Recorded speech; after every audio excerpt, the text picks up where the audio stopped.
All right. So welcome everybody to session number 2. My name is Amrish. I work for the Internet Society and I'm also part of the ZANOG PC. I'm glad to be here with you to chair this session on BGP.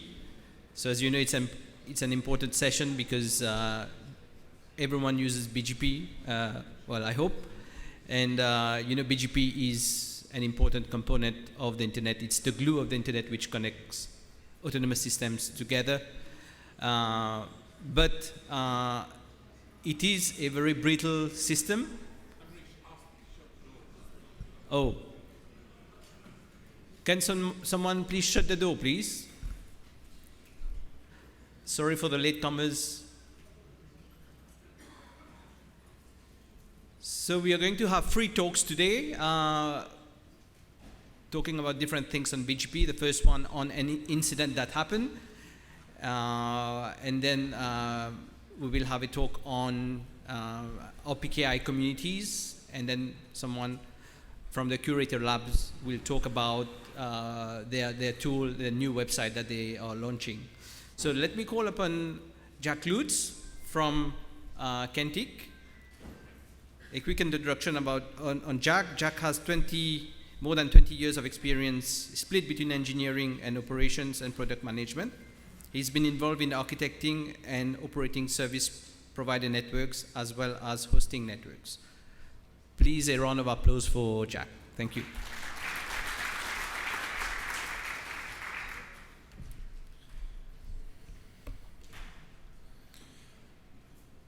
It's just a green button to go forward. Yes? Okay, thanks. Okay, so welcome. My name is Jacques. I'm with Kentic, and I'm here to present about a hack that happened in the Orange network at the beginning of this year. So let's see if this works. Yes. So early January, Orange Spain was hacked. Well, in a sense that routing was, come closer. Okay. In a way that the routing was hacked. Somebody got access to the credentials of their RIR. And so we're going to talk about routing security, about BGP security, about RPKI.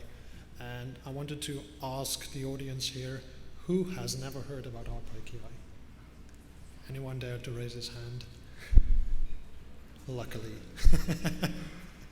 Well, let's do a quick refresher, because it is important for this talk. It is important to know what RPKI is. So I'll do a quick refresh.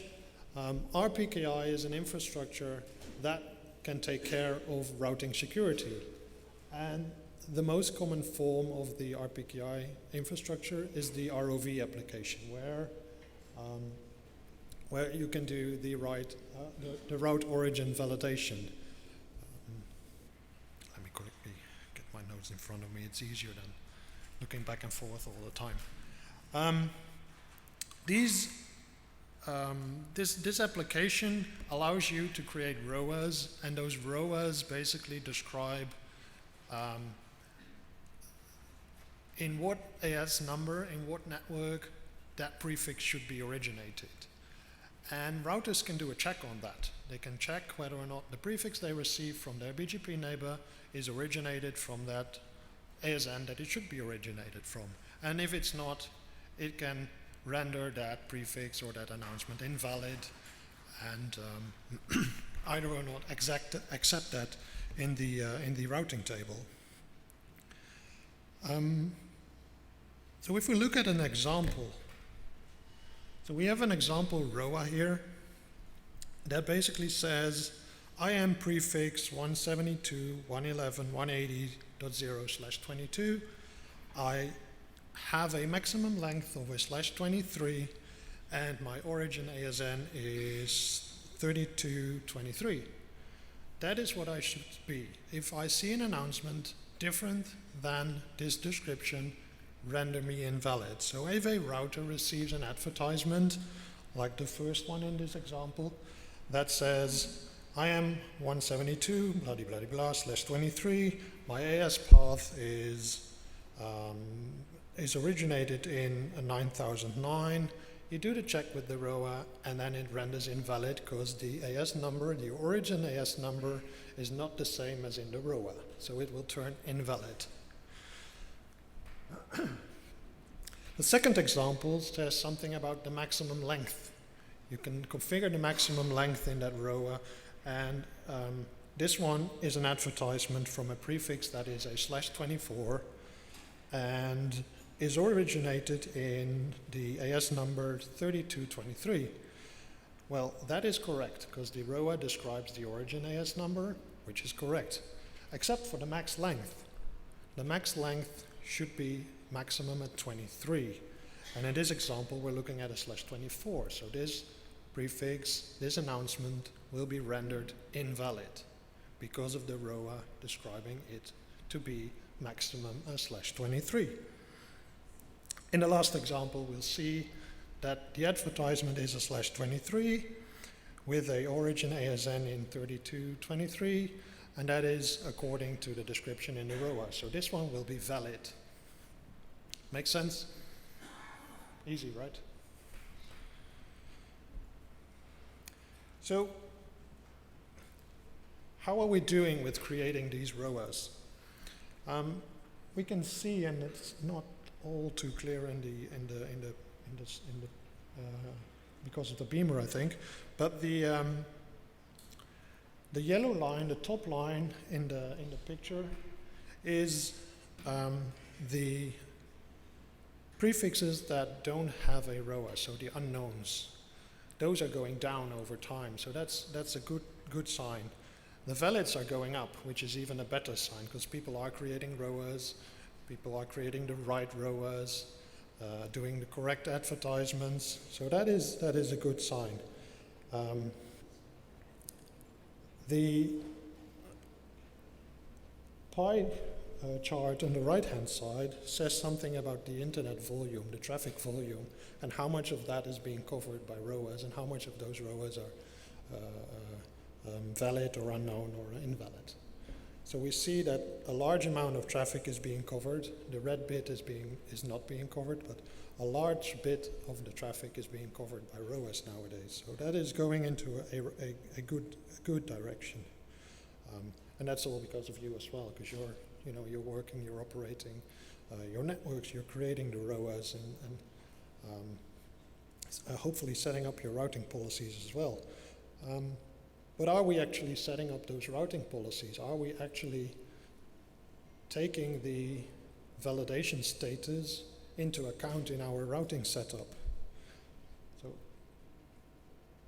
we've been looking into that, and we split this out based on the visibility of some of the prefixes that are out there. And for that we use route views, and they have vantage points all over the world. And those vantage points, we looked at static prefixes that are out there that have a certain validation state. And we split it out in IPv4 and IPv6.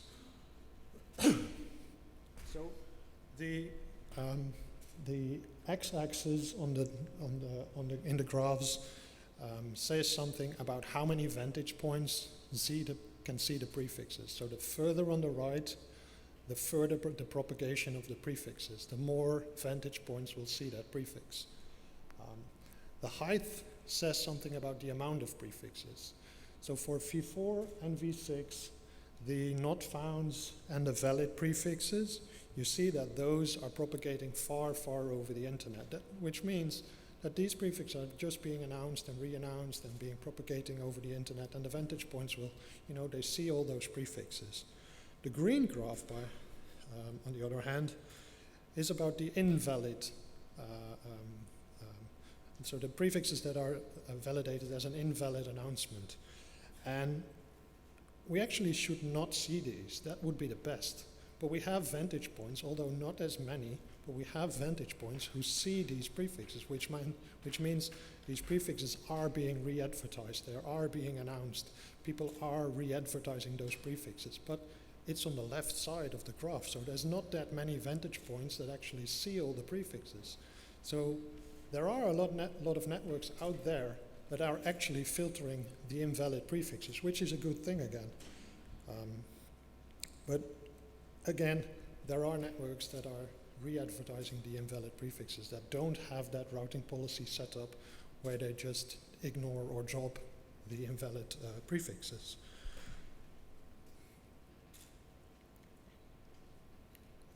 Who has set up his routing policy to ignore or drop invalid prefixes? Anyone in here? I'm not running a network, but when I did, I did. Not that many prefixes, not that many people, but it could be that we're not all operating networks. So, anyways, so what happened with Orange Spain? Nobody actually got access to their networks. People got access to their routing registry. People got access to the interface where they could create ROAs in the routing registry. So they were able to log in to the RIPE portal, and create ROAs for Orange Spain. They did not have any ROAs. So the people who got access, they started to create ROAs. You know, no traffic was changed, no personal data was intercepted. It was just about routing, whether or not their prefixes were advertised. So it was about accessibility of the services that they were providing. So from what we have seen within Kentic, we think this is the first time that RPKI has been used as an attack vector. I mean, we all designed this to be a security measure, but every security measure can be used against itself and can be used as an attack vector as well. So we think this is the first time that we actually saw this security measure being used as an attack vector. I'm not sure you can read this, but it says, it's a tweet from the from a guy or a group called Snow. They say, I have fixed your RIPE admin account security. Message me to get the new credentials. So someone got access to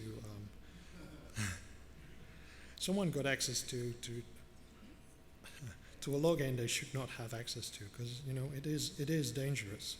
So why did Orange Spain suffer this outage?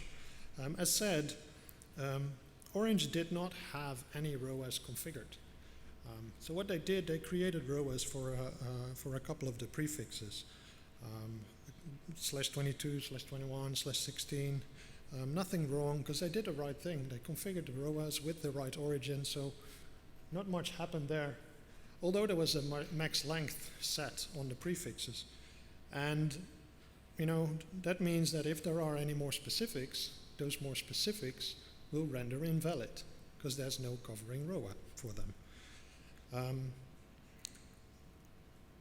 The attacker saw that and started creating ROAs for the max, for the more specifics as well. And they created a long list of prefixes with the maximum length of /23s. These all came out of that /16, which is in the first three up there. And they did this, but they missed one prefix, one more specific. So in essence, the beginning of this issue was only small, because it only happened to one of the prefixes. So the prefix that was missed was a /22, and in our monitoring in Kentic, in our platform, we can look at the announcements and the visibility of prefixes out there. Again, we use those route views, vantage points for that, and we see with the gap in this graph that the visibility of this prefix has been less than expected. It should be high. It should be like 199%, something like that, but it dropped significantly. So there's an impact on this. People started dropping this prefix because it was rendered invalid, remember? All the other more specifics, they were invalid for just a short while, because remember the three prefixes that they did first before they started adding the more specifics? we could also see that those were just rendered invalid for a short while. And also the ROAS have to propagate over the internet. All the validators out there, they have to receive those ROAS. So you see that there's only a short outage for those prefixes. And this is showing that, that there's a propagation going on as well. So there's no immediate effect, but it takes a little while before all the validators, all the infrastructure starts acting on the change of the ROAS. So not much going on here. It even seemed like they were trying to fix this by creating those more specifics, except for the one that they forgot, and that has an immediate impact. But then they started playing. They really started playing with the ROAS, and they created ROAS with a origin ASN that is not Orange origin ASN. So they created ROAS with an origin ASN not being Orange ASN 12479, which is Orange. And you can see in the ROAS here that they created a different source AS number, so origin AS number. And that means that all these prefixes suddenly turn invalid, because the advertisement is being done from the Orange network with an origin from the Orange network, but the ROAS says something else. So now there's a real issue. And that, that issue, that is immediately visible as well. And we see a drop in the advertisement, so we see that we all are doing a good thing. We're all ignoring or dropping the invalid routes, but that causes immediate impact to the accessibility, to the serviceability of the Orange network.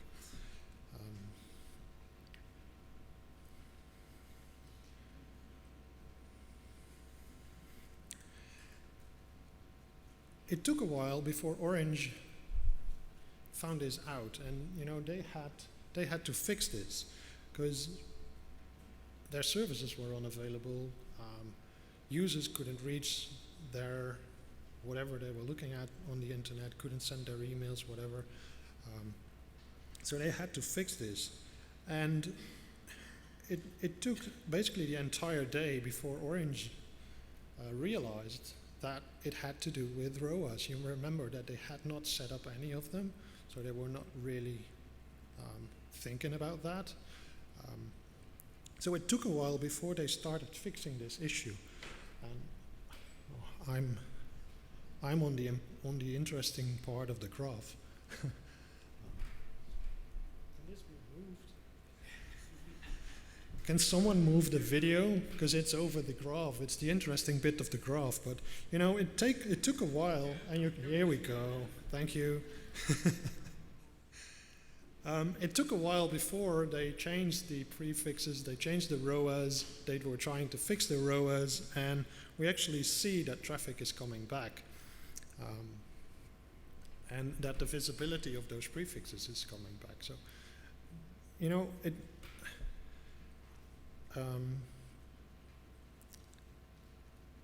so they did that on that first day. They fixed a lot of their ROAS. Only one that, and that's the one that you see here. One took a long time. That was the 8th of January, so it nearly took them a week. They forgot one to fix one. So it was nearly a week before that last prefix was being repropagating as well, being re-advertised through all the networks.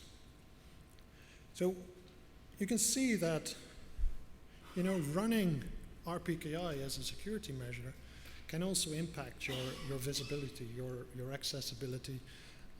I'm almost done.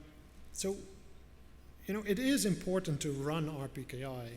It is important to set up your ROAS correctly, because it really helps in securing the internet. It really helps in securing your BGP advertisements. It really helps in keeping the environment safe for all of us and keeping the keeping the traffic going to the directions that we want to go, trying to prevent anyone else attracting your traffic. But we have to be careful. It's not just the infrastructure. It's always about passwords and access, gaining access to portals and stuff like that. So please be aware that your login to your registry, your internet registry, the access to your prefixes and AS numbers, be aware that you either use the two-factor authentication or use a good password that nobody else knows and is not something that you can guess very easily. So what I'm trying to tell you guys is that I hope with looking at this incident that this can be a wake-up call for all of you. One, to start using the filtering capabilities, start using filtering on the invalid prefixes, but also on the other hand, take care of your credentials. Make sure that they're not on the street, that nobody can access the registries, that you either use a two-factor authentication or something else. It is mission critical. It is something that we all rely on and that we all depend on as well. So make sure that this is something that we can keep working with and that it doesn't get disturbed by incidents like this. Anything else? Any questions? I think we have time.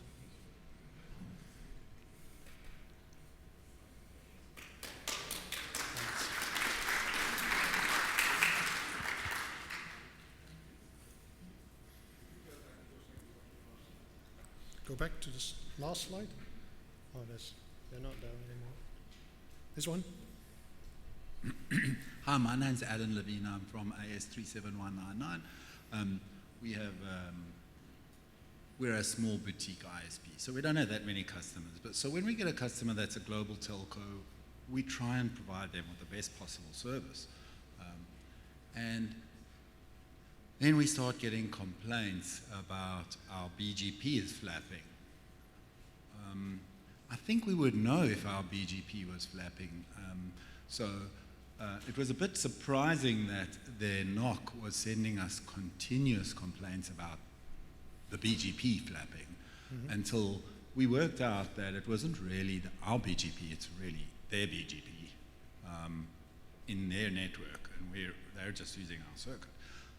So you can find the head of the network contact for this global telco on the right database, or in this case, even though it was a North American company, they happened to be on the APNEC database. And they're actually sending abusive complaints to us as a network provider because our network is rock solid and they're continually complaining that what's the problem? So I need to speak to the network contact. But it's impossible. In the old days, you used to be able to contact the people who run the networks. How can we, expect that our peers will continue to be responsible in their jobs? Yeah,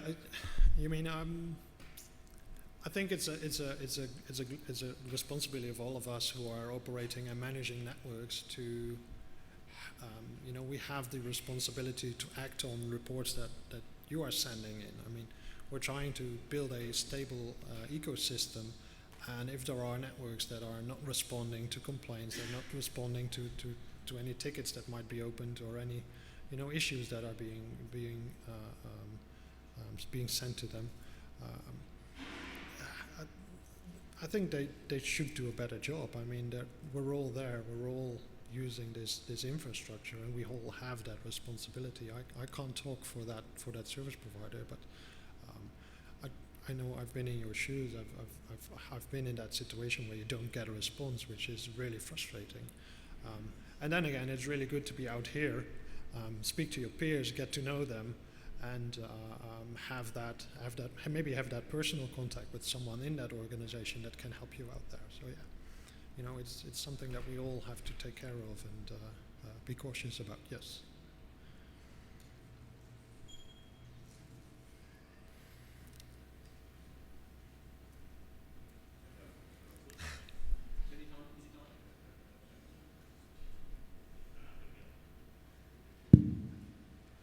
Hi, Jack.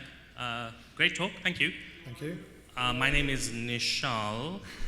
I'm speaking with no hats on.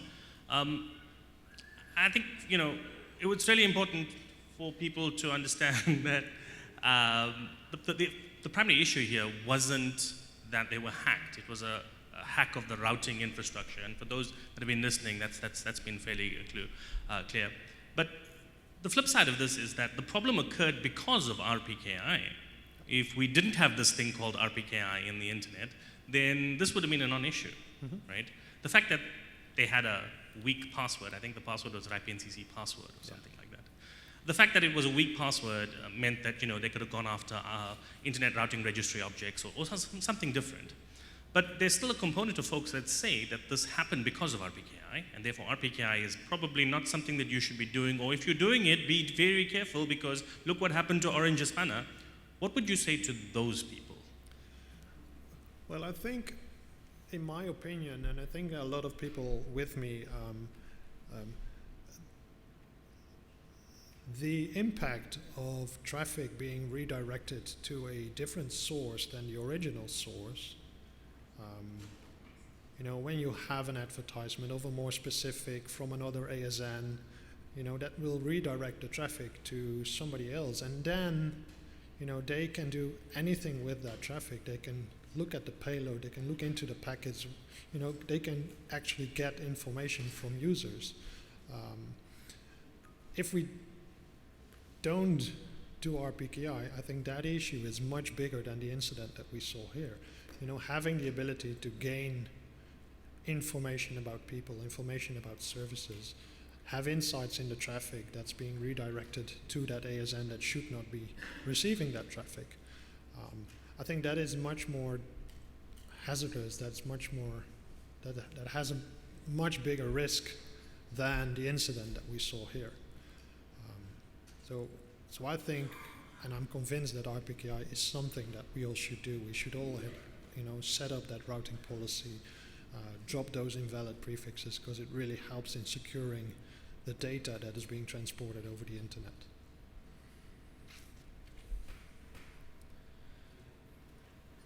Okay. Do we have more questions? No? Thank you, Jack. Thank you.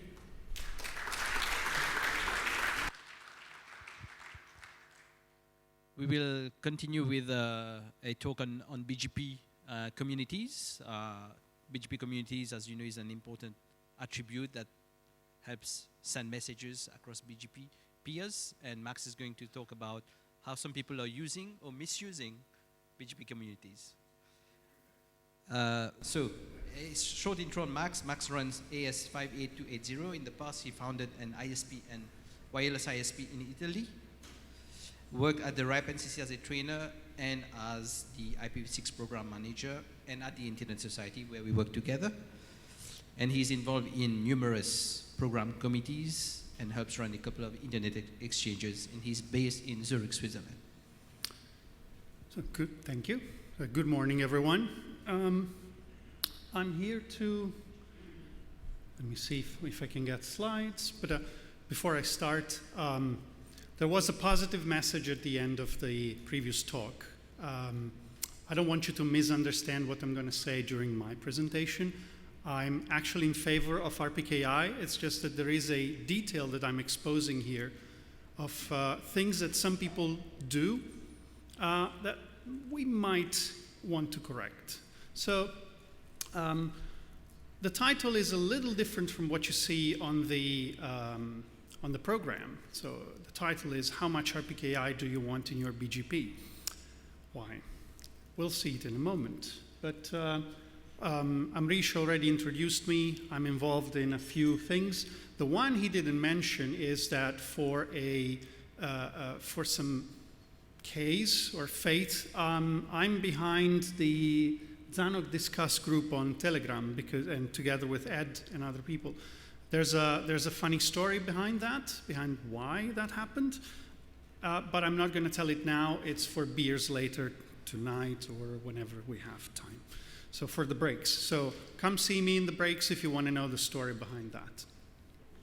Now, what is this talk about? This talk is about a small problem that me and a couple of other people have found on BGP and communities and RPKI, and at the end of the talk, we are proposing a solution already. So there is work that is being done to correct the issue. But before we start, an important disclaimer. This time, it is not DNS. You know, I left out that acronym. This time, it is not about DNS. DNS is not guilty. So let's focus on what we need to see today. So there was an introduction to RPKI in the previous talk. I will focus on some slightly different parts of it. So RPKI is divided into two parts. There's a signature part and there's a validation part. And they're totally separate. You could be signing, you could be creating your ROAs without validating, and on the other hand, you could be validating without creating your ROAs. And believe it or not, there are organizations who are in that space. So we have ROAs that are objects that are like route objects, route and route 6 objects. I like to call them route objects on steroids because they have a little bit more information. That's the max length. I would like to tell you that it was named after me, but no, it's not. It wasn't. I didn't participate in designing this. So the structure is exactly the same as a route object. So we have an origin AS, we have a prefix, and then we have a max length. And there's a long discussion about max length not being, well, there are suggestions for not using max length, but that's outside of the scope of this talk. So ROAs are growing. This is an image from the percentage of address space, and I'm sorry the yellow you can't see for IPv6, but this is the case of South Africa, and as you can see, the number of ROAs is increasing. That is good, but related to the problem that I'm going to talk to you about in a moment, this can be a bigger and bigger issue, because the more people create ROAs, the more there can be noise. So when someone creates a ROA, the ROA gets into a database that's run by the 5 RIRs, and then there are software called relying party. There's Routinator, there's RPKI client. They download them, and then they provide them to the routers. And together with the BGP updates, ROAs on one side, BGP updates on the other, and this is the key. They help routers make better routing decisions because we're adding another piece of data. As was explained in the previous presentation, this is where things can go wrong in a way. So there's a decisional tree you have to follow. And there are two parts. One is the ROA validation. A ROA can be valid or invalid by itself. Invalid if the certificate has expired, if the signature on it has expired, and so on. But we will not focus on that. We'll focus on the BGP validation part. A BGP update can be valid, not found, or invalid according to RPKI. And then if things are configured well, we should be discarding all the invalid ones. But what do we do with the valid and not found? We have found that some people use communities. What are communities? Communities are a way to tag BGP updates. You have a BGP update, you add a community, you give it an additional meaning. There are small normal communities, and there are large communities, which came because the communities as they were designed, they didn't take into consideration that the size of autonomous system numbers might grow in the future. So we have large communities which not only account for 32-bit ASNs, but account for even more address space to give any route even more meaning. So what happens when we take RPKI and we take communities and we start mixing them? We have found that some operators do this. Some operators tag their BGP announcements with communities, which tell us the validation state of that route. And this validation state gets propagated to everyone. So if I were to look into something that is far away from that operator, because communities are, I actually wrote it in the community, communities get propagated across the whole internet, I could understand how an operator hundreds of kilometers away or even thousands of kilometers away have validated that prefix. Now, this can be useful. Maybe I can think of usefulness in this. But there is also a drawback to it. What happens if one of these operators loses all of the RPKI validators they have? So there's about 300,000 routes that would change state, and thus bring 300,000 BGP updates to just change the fact that there is an additional community or the removal of the community. So we've seen this behavior, and it happened about a year ago, where we heard it first, actually March last year, and we decided to do some investigations. So we figured out that there is outdated documentation. There is one book from Juniper that gives the recommendation to tag with communities all your RPKI validation state. The same book still recommends using the RIPE-NCC RPKI validator, which was abandoned more than 3 years ago.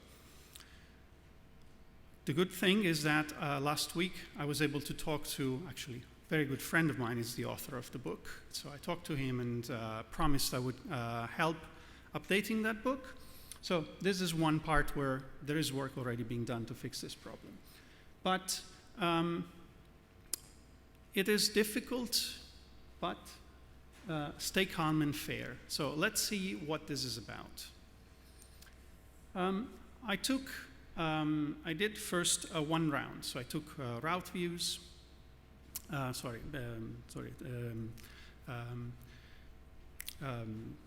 First I started with BGP Stream. I always get confused with the names. Started with BGP Stream. I had a look at an initial data. Then I had to change laptops, and BGP Stream is broken if you try to install it now, like at least PyBGP Stream. So I moved over to actually what resulted in being a better system, that's BGP Kit, to look into data.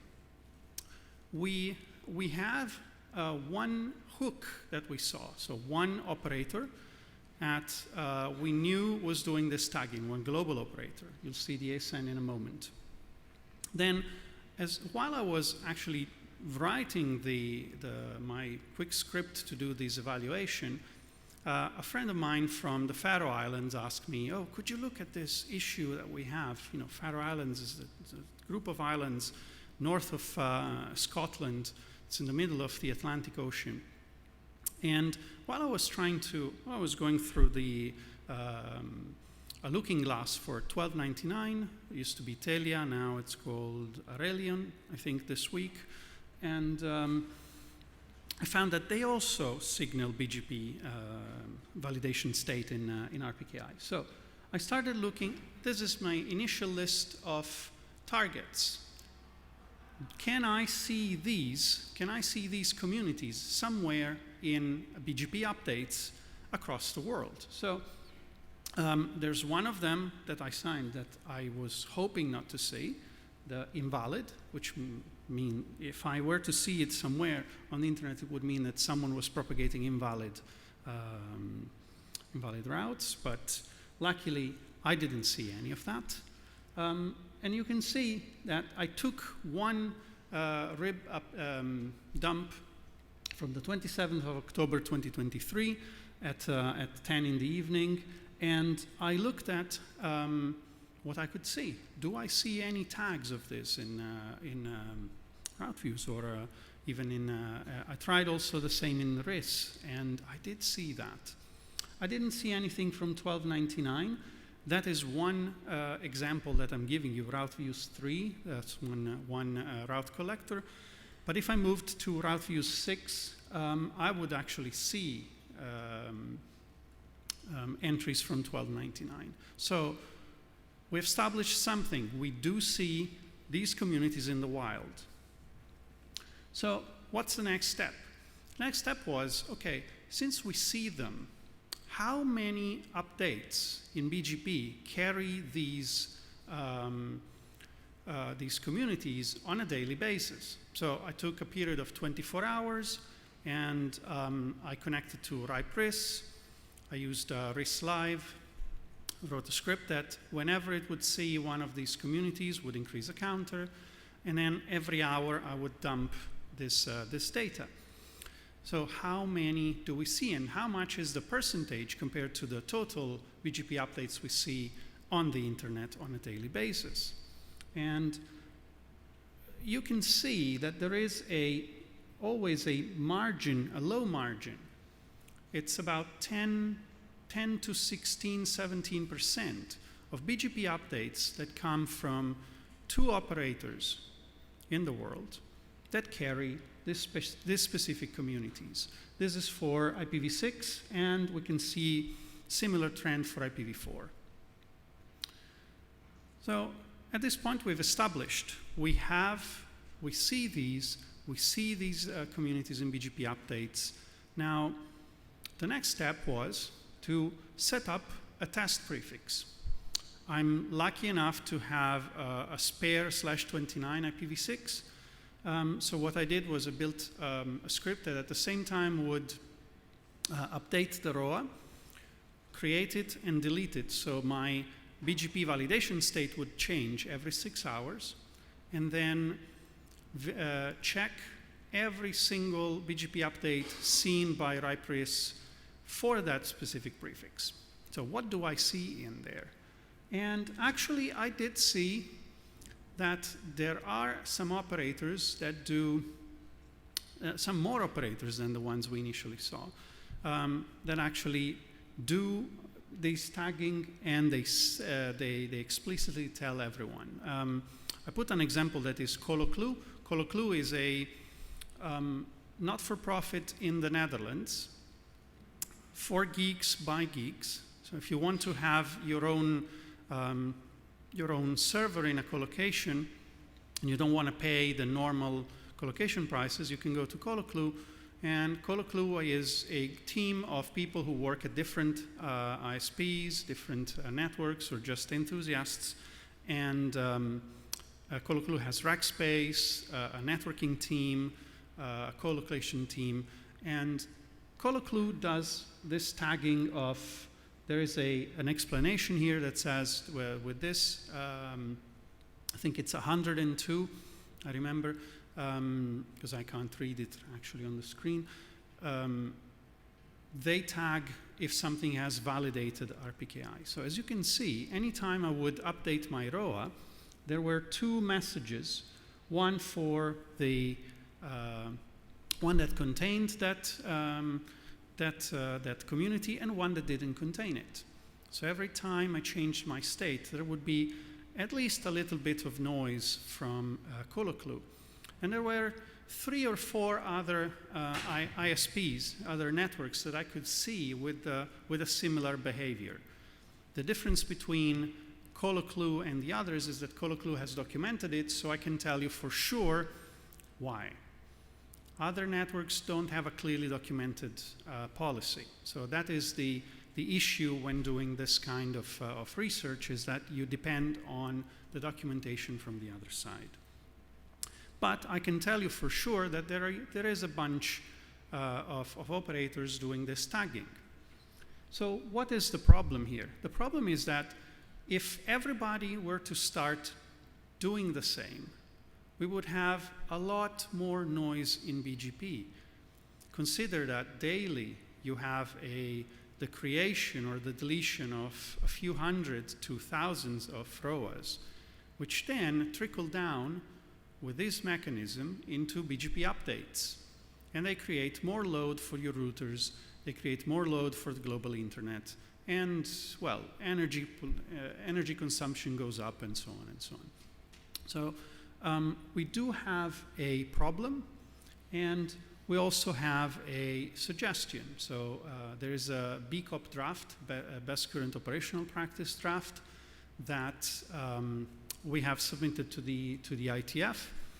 You can go and have a look and check what it says. It basically says don't do that unless you have a really good reason for it. And this is basically it. Then I have some future work that I intend to do here. First of all, RIS Live, the basic software, doesn't support large communities, so I couldn't look into that. Between when I wrote the, so this presentation is based on an article I wrote for RIPE Labs. Between when I wrote the article and now, and I have actually built a very tiny BGP message parser so that I can look into large communities coming from RIS Live. So that will help. The problem is, as I said, this is all a manual effort because you do see changes. You do see things that are related to your prefix changes, but you have to manually go and look for documentation in RPSL or on the operator's website and so on. So it requires a lot of time. And that is the biggest issue there.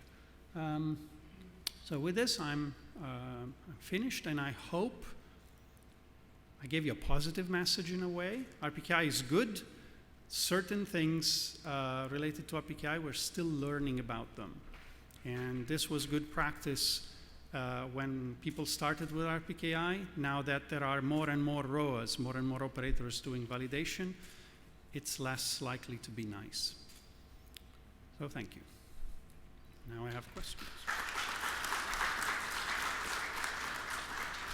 Thank you, Max. Do we have questions? Don't be shy. If not, I have one for you. So what do you think is the reason that people are actually using that mechanism instead of something else? I think, as I mentioned, one could be because just it was documented as a best practice. There is a book from Juniper that recommends it. Actually, the book, the PDF has been fixed. The website has been not fixed. So on the website, you still see all the recommendations. The second could be, if I am an operator and I am a transit for other networks, I could tell the other networks, okay, I'm doing your validation, and I'm telling you why. And then you can just see it in my communities. Although I fail to see the value for that, because if you're already filtering the invalids for me, I don't see what else this could bring. But there might be something I'm not considering right now about it.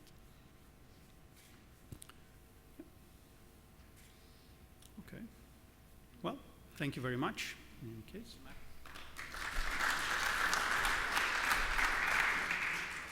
So a quick announcement, we have the peering personnel next. So if you want to present your AS number, please send your slide to preso, P-R-E-S-O, @nog.net.za, and you can come up to stage. Yes, it's going to happen after every session. Great. Our next speaker is Ivan Potapov. Ivan, please come on stage. So a quick bio on Ivan. He has been a product manager at Curator Labs for over 7 years, working on the development of real-time BGP monitoring systems in collaboration with Curator, Radar team. And he began his career as R&D developer. He then transitioned into product management, focusing on creating monitoring solutions that serve community and large-scale enterprises. Thank you, Ivan. Okay. Thank you. Hello, everyone. Until my first speech in English. So I have paper backup. Okay. First slide. My name is Ivan Potapov. I work in the radar team of Curator Labs. One year ago, my colleague Eugene Bogomazov has talked about rolling out our RFC, which should to protect against road leak. This autumn, we rolled out a new website for the community and functionality of our site, which help network engineers with connectivity analysis. So, what are we going to talk about? Firstly, we'll review the approach to modeling the topology of the internet. Secondly, we will briefly talk about some popular services based on BGP data. After that, we will move on to the review of our site and talk about its improvement. So, when I speak about connectivity, I mean level 3 connectivity, IP connectivity. So, where can we get information about IP connectivity? Of course, the first option that comes to mind is looking glasses. Many large operators have these services, but looking glasses have routing information only from one observation points, only one routing table. However, there are BGP collectors. BGP collectors are storehouse of information about routing. How do they work? BGP collectors collect routing tables from hundreds of routing tables in various countries. As a result, significant data set are accumulated. Also, there are public BGP collectors and private ones. Example of public BGP collector is RIPE-NCC, European BGP collector, Roadviews, and Packet Read Hounds from America. Also, there are private ones like collector of Hurricane Electrics and like our Curator Radar collectors, etc.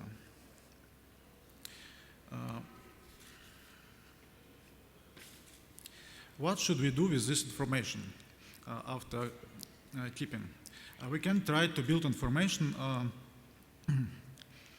We can try to build a model of the internet in a graph. How do we do this? First of all, we have to parse data about BGP updates from our collector.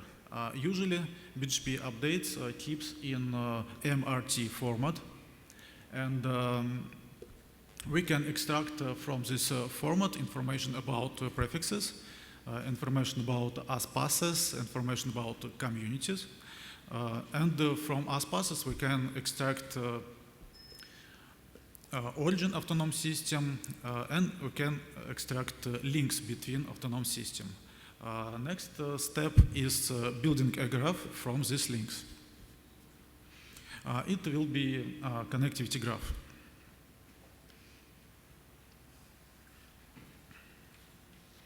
After building the graph, we can try to mark internet networks topology. The topology represents IS relationship between autonomous system.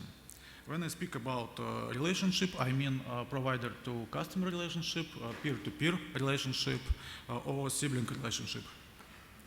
Defining the relationship between different speakers is a mathematical problem.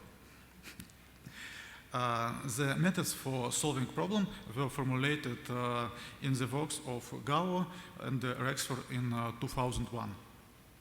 So, keeping data, storing and parse MRT dumps, building a graph, making a relationship can be challenging. But we are often need quick results to solve our problem. Fortunately, there are a few services that provides analytical information based on BGP data. Many of you probably already familiar with these services. It is RIPE-NCC widgets, Hurricane Electric website, BGP tools, and our service, Curator Radar. Each of them have pros and cons. For example, RIPE offers useful widgets, and one such widget is BGP Play, which provides great historical data about ASPAS and about changing in routing. But widget has an intuitive interface and some delays in data, and making it unsuitable for quick investigation of connectivity incidents. Hurricane Electric also has a lot of information about BGP, but not also about BGP. Hurricane Electric has a lot of useful looking glass services on its routers. Also, it has good tools for tracing. Our system also one of BGP-based analytical system, and we provide service for community for around 10 years. And let me tell about our system.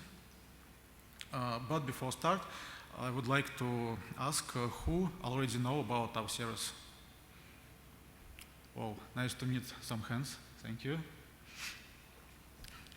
And one another thing is QR codes. I will provide QR codes, and you can see the page when I show you. Just scan and go. First thing, it is our connectivity graph. Our graph represents information about the propagation of prefix from origin AS to the target ASs.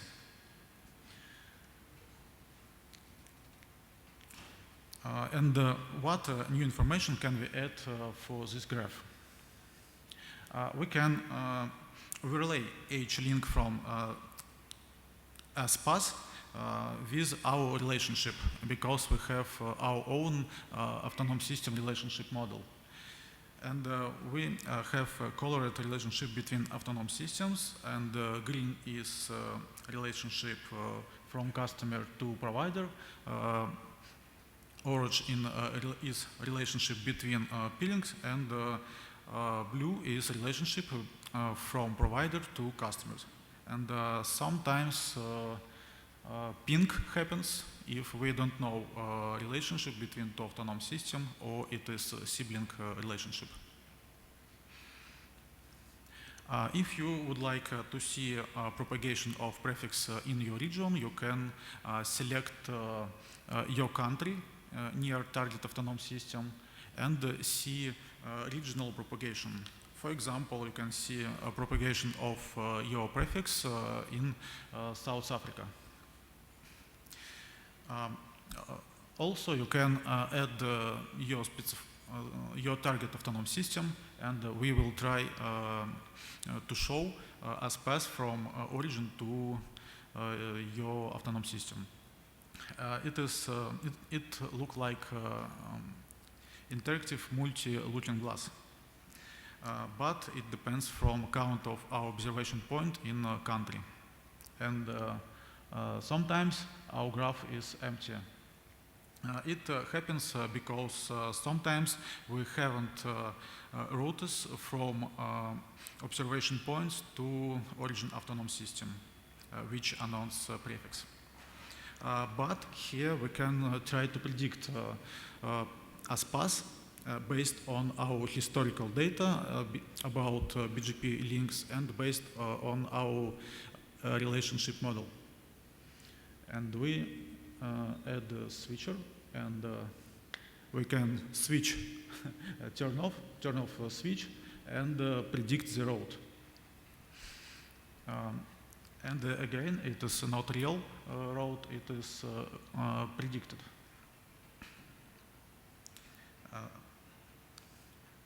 Next thing is prefixes tab.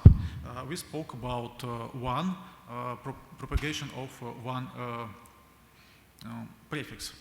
But usually autonomous systems have a lot of prefixes, and we need a tab for managing of these prefixes. And at the prefixes tab, you can see information about each prefix which was announced by autonomous system.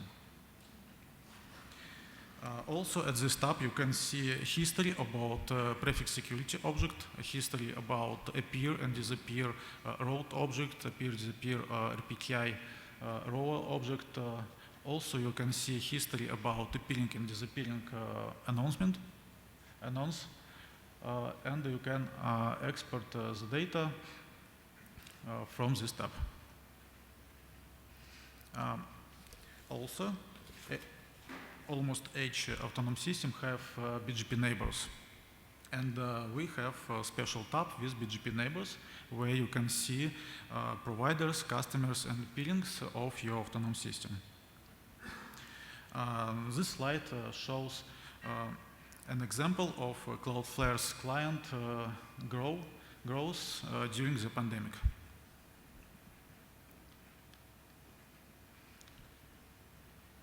Next thing is information about ping, about internet exchanges. Sorry. For many years, we did not provide information about traffic exchange points. However, last year, we began showing information from PingDB. PingDB is an open database containing information about networks, organization, traffic exchange point, and so on. I think all already familiar with this database, and we did a special tab with information about traffic exchanges where your autonomous system is present. It is a simple tab. Next tab will be more interesting. It is peering tab. At this tab we added a new column about common with common I-access.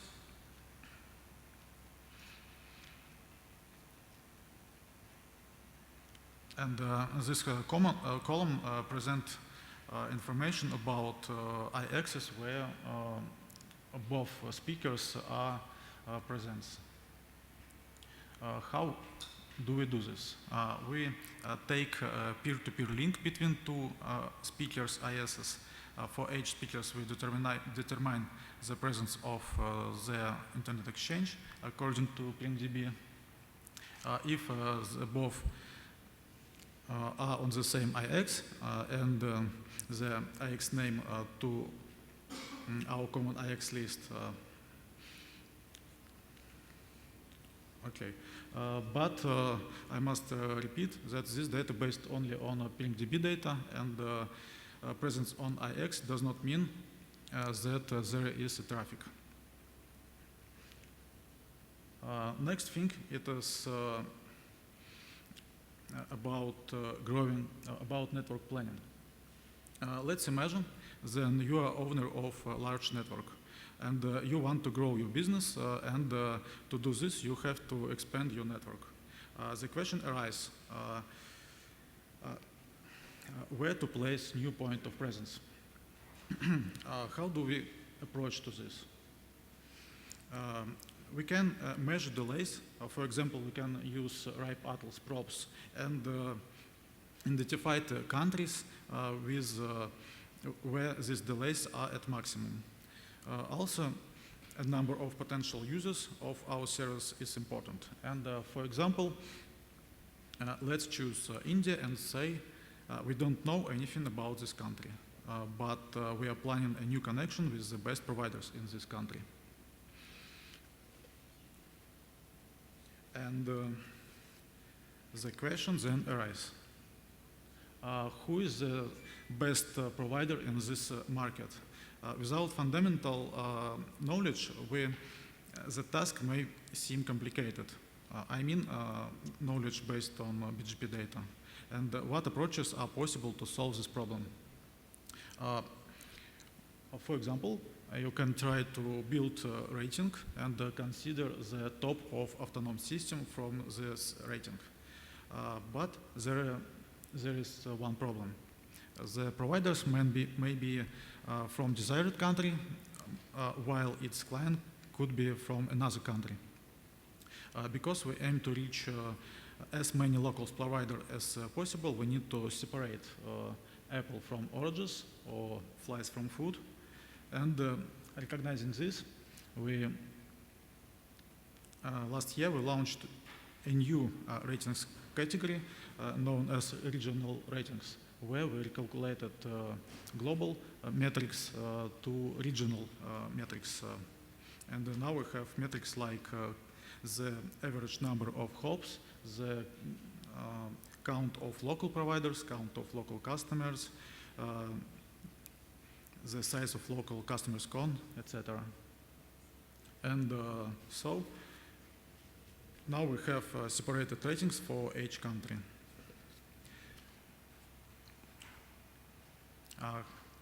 How do you use it? For using this, we developed a special service that helps you understand the ISP market in the selected country, and you can just select metrics. After that, select country, filter non-local players, and after that you will see the list of candidates to connecting the list of best autonomous system by these metrics. Also, we have a lot of another updates, not relates with connectivity. Also, we have some new services, and we can discuss them afterwards if you want. Also, we have a Twitter channel, and in this Twitter channel, we published information about global BGP incidents like hijack, like root leaks. For example, yesterday was global incidents. And that's all, I think. Thank you.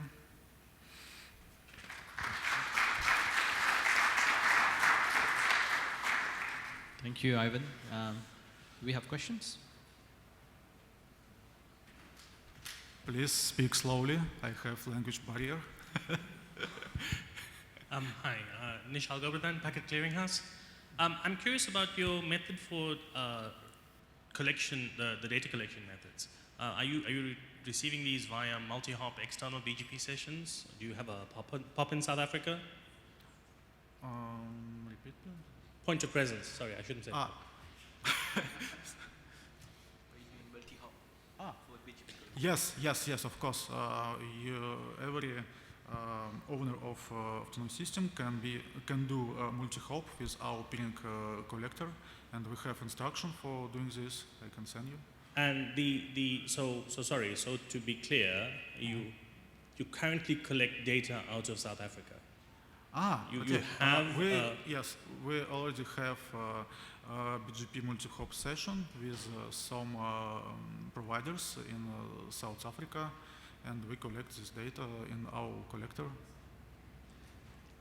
I understand you? No? Yeah, that's kind of the start where I'm going. I'm worried that this is going to turn into a lightning talk at the microphone. I'm curious about, what's your collection methodology? Do you just reach out to the 3 largest operators in the region and say, hey, ISP 1, 2, and 3 in South Africa, can I get external BGP from you? Do you actively source collection points at things like internet exchanges?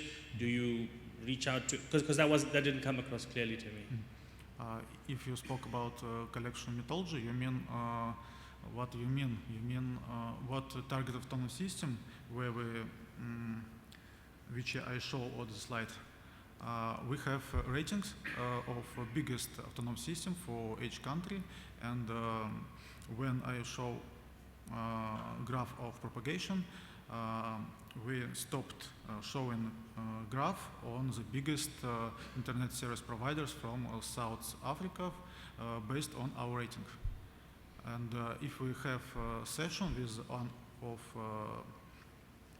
these providers or its customer will have route to target prefix. I'm curious because obviously that gives you a nuanced view of the story from BGP. Other mechanisms for data collection, for example, are operators that, or route collection agencies that attach themselves to internet exchanges where you can get data directly off a peer off an internet exchange, right? About internet exchanges, it's good. And there's multiple advantages from that because, for example, if you're looking at things like who's propagating invalids, both of the exchange operators in South Africa reject invalids, RPKI invalids. So you wouldn't see that necessarily. There are some operators that are more clueful than others that reject invalids. So I'm just curious as to how you collect your data, but I won't keep you here. I'll catch you in the corridor and we can talk more there. Thank you. Alan?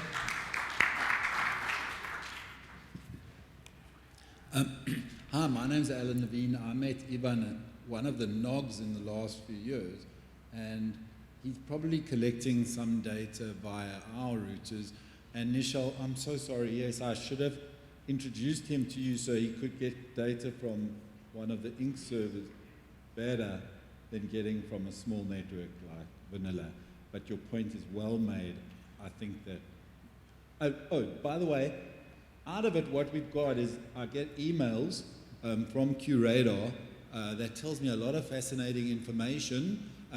The ones that I find most interesting is when our routes get leaked in some strange country.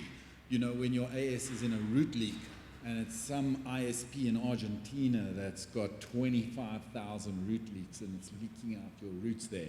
I'm always fascinated in that. I'm waiting for one of the customers to phone up and complain that they can't reach some site in Argentina, and we can actually give them the answer straight away. Thank you very much, Ivan. Thank you. Thank you, Alan. Anyone else? No? In that case, thank you. Don, over to you for peering personals.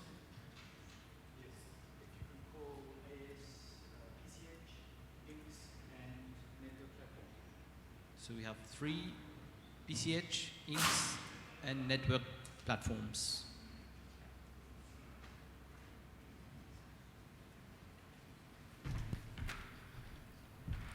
Hi, everybody. Let's wait for the slide to come up. I won't wait.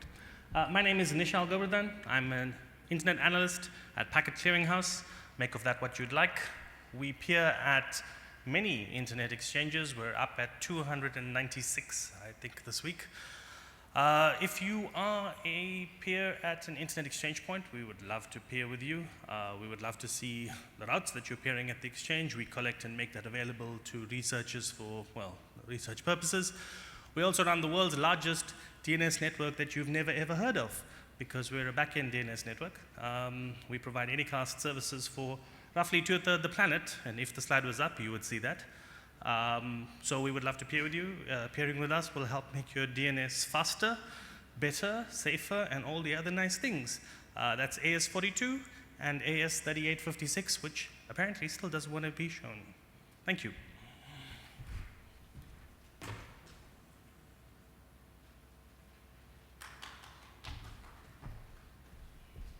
Hi everyone, my name is Faith and I'm here representing INCZA. As you may know, we are a 100% community-driven internet exchange point in South Africa. And if you already aren't peering with us, this is your chance to please come fix this. Please come and find me or one of my other colleagues, Donald or Nishal, as we would love to have you be part of our peering fabric. Just a little bit more about INCZA. INCZA is the only OIX1 certified internet exchange point in our region. And yes, you can be sure, we worked very hard to maintain our neutralism and fantastic uptime.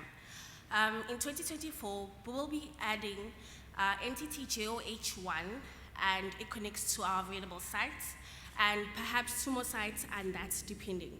So I'd love to have a chat with you in the corridors so we can chat a little bit on how we can make your peering experience better. Thank you.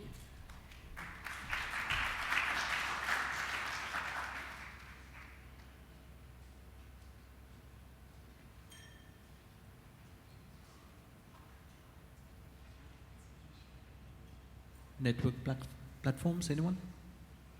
Not in the room? Yeah, thank you very much. So, should we break for lunch now? Yes. It's time for lunch. Thank you, everyone.